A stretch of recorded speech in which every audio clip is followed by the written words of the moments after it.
To me, economics is the basis of how we live. Economics and economic theories are in every decision you make every day. You have opportunity cost in everything you do, what you decide to say, where you decide to walk, how you get to class, how you get home. Economics is everywhere, and it's every aspect of your daily life. Economics to me is simply the study of human beings. It's the science of interactions between humans, whether it comes to consumption or in the workforce. There's so many different avenues for economics, and I think it's really important that we bring all of those together and relate it back to the overall economy. To me, economics is how human behavior impacts spending and consumption on an everyday level. I definitely see economics in everything that I do. We're constantly making decisions. It's really the whole system in which we live our lives every day, where our brains are always calculating costs and benefits, whether we're aware of it or not. So it's definitely plays out in everything that I do.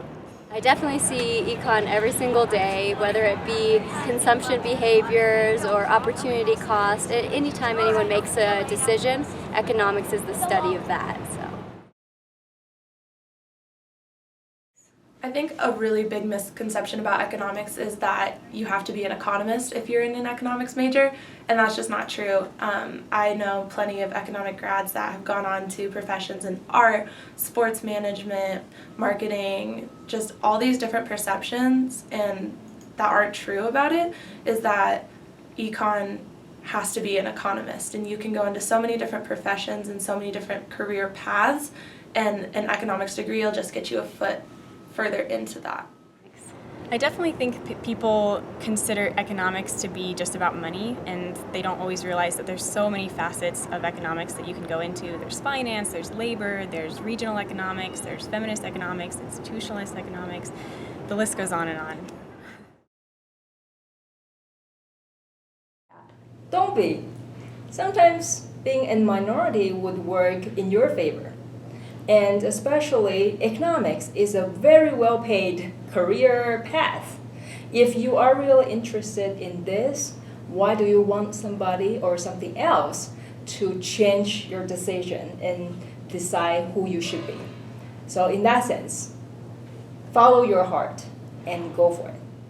I would definitely just say embrace it. Economics is not defined by an identity box. It is not something that women can't do, nor something that they shouldn't do.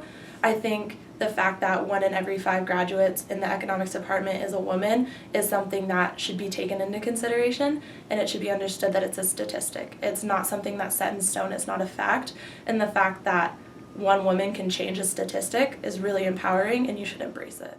It's critically important that we have diversity amongst our students and amongst our faculty. And diversity of all types, racial, ethnic diversity, gender diversity, intellectual diversity, political diversity, it's all important because economics requires the combination of different perspectives to really function as well as it possibly can function.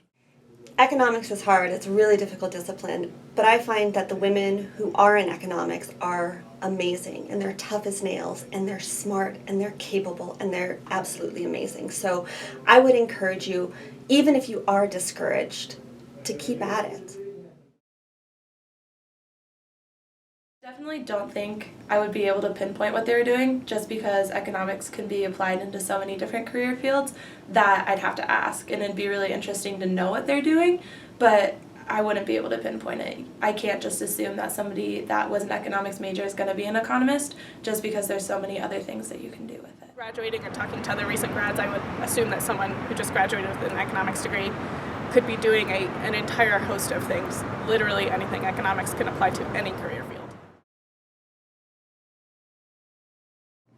Well, I was an economics major, and my first job was as an economic research assistant at the Federal Reserve Bank of St. Louis. And I had a choice. I could have been at the Army Corps of Engineers, another government job. So there are a lot of government jobs for econ majors, and they're great starting jobs because it builds your resume, and then you can go off and do other things. I've worked briefly for a bank in San Diego, and then I've taught at Michigan State and here at CSU. As you can see, I'm female, I'm Asian, and I'm also gay, so being super minority in this environment, keep myself sensitive to inequality issues. So my research has been primarily about gender inequality so far. And in the future, I would like to further expand it to look into inequality in other dimensions as well. My education in economics has taken me all over the world. I have had opportunities when I was working for the US government to travel to Mexico and work with agricultural producers, learning about their production processes. I've been able to go to Prague in the Czech Republic as well as to Hanoi, Vietnam, teaching economics and working with students in those two countries. After graduation, I plan on applying to grad school at Yale and Princeton University to get my PhD in economics, and then I want to travel to developing nations and help them get above the poverty line through microloans. Well, immediately after graduation, I am hoping to go to the Peace Corps and then eventually come back to grad school, perhaps for international law and diplomacy, some sort of realm of economic development. After I finish my undergraduate degree, I plan to join the Peace Corps and volunteer until I decide to go to grad school. In a professional sense, my goals, especially right after graduation, are to find a job in the international development nonprofit sector. I hope to influence policy from a private sector standpoint, but prior to that, I would like to get some experience in the field on the ground. So after graduation, I hope to pursue a job with the Federal Reserve or another aspect of government, and I hope to be able to contribute what I've learned with economics and finance into the overall economy and making the United States a better place.